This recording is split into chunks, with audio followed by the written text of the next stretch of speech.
All right, guys, nothing real in depth today. Just wanted to show you what I've been doing all day since I got done with the podcast. I'm in here in the chicken/duck coop, and I'm here with the babies, little F2 crosses from the cross between my Splash Blue Rooster and Buff Orpington Hen that made the Blue Phantoms. And as you can see, the mongrel chickens continue to evolve in multi-traits.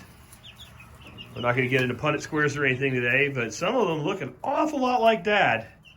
Like that gal right there, I think she's going to be just a beautiful girl, and that is definitely a girl. And there's definitely some size differential. Even the one that's in, she's not locked in the cage. She went in there herself, the door's open. They have that in here so they can kind of get away from the bigger birds when they want to be peaceful and rest.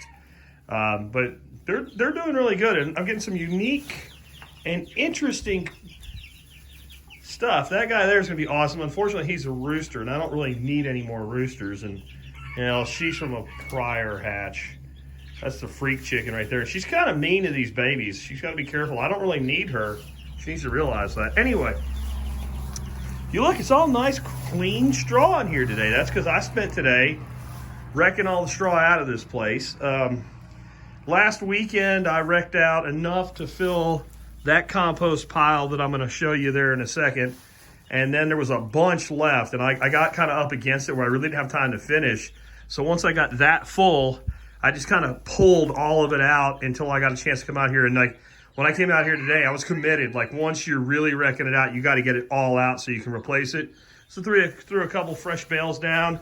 I'm sure the other chickens and ducks will have fun when they come in and they got all new straw to play with in here. I took their little bales away where they're laying all their eggs. Man, the ducks are cranking eggs right now, especially the Muscovies. I mean, it is like egg volcano. And I thought I was going to hang out with the ducks with you. Right when I hit record, there was a whole troop of Muscovies hanging out here. They ventured off somewhere else. I'm not sure where. I guess they went up front. I see them way up there. I don't know if you can see them. One lone little rooster here. I call him Hawk Rooster because he kind of has a hawk look to him in his color pattern.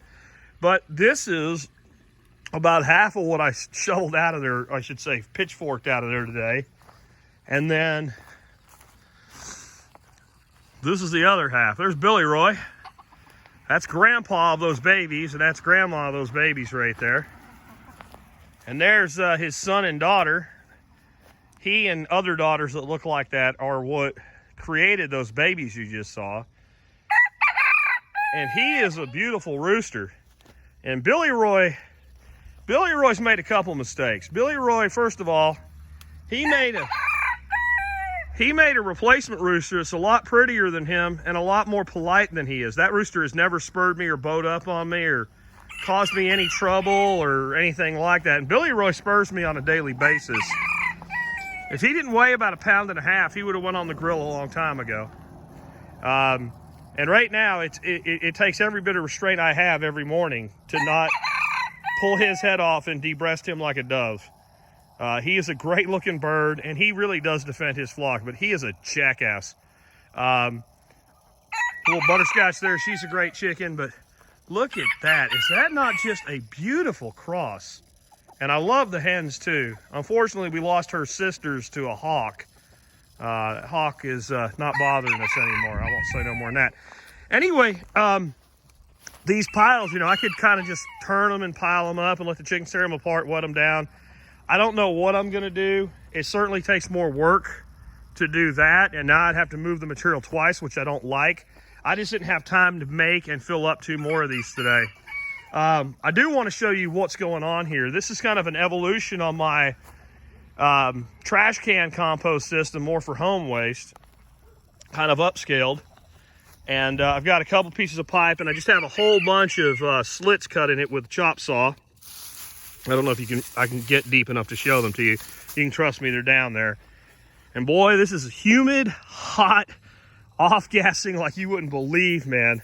If you've got a compost thermometer in here, and we're just under 160, and we've been real steady at just under 160 for a week. It did climb just barely over 160.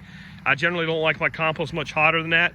But the theory of what this is, and Nick Ferguson could tell you the name behind it, The system that was developed is more of a square system. They use the frame from an IBC and they put 4 of those pipes in there. I had one piece of spare pipe laying around like that, that thin wall 4-inch pipe that was enough to make 2 of them. So it got 2, or I would have done 4.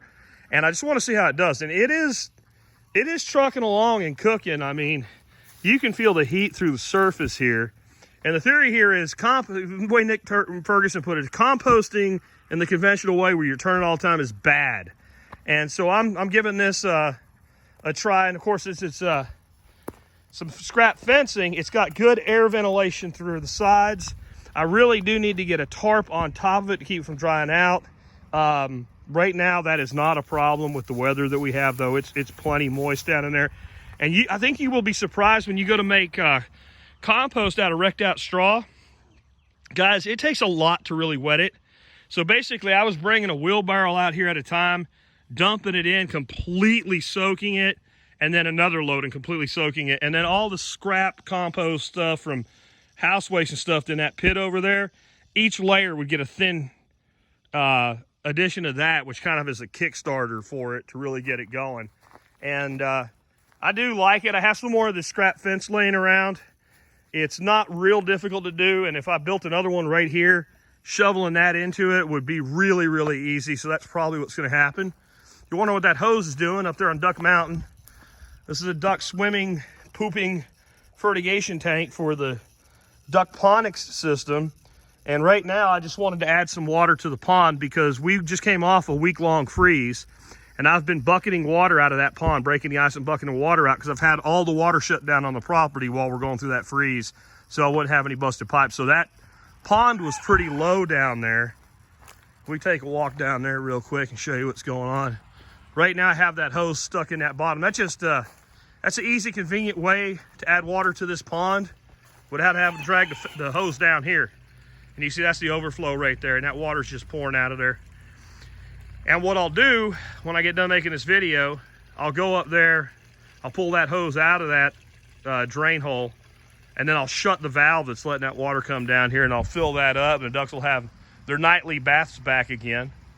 And they poop in there, and that water ends up in there, and it runs those aquaponic systems, and then these tanks grow minnows and other things. And this whole system was shut down for a while, so I need to fine tune it a little bit. I can see those tanks are filling more than they should. They also still have ice on them, so that's going to take a while for that to melt off.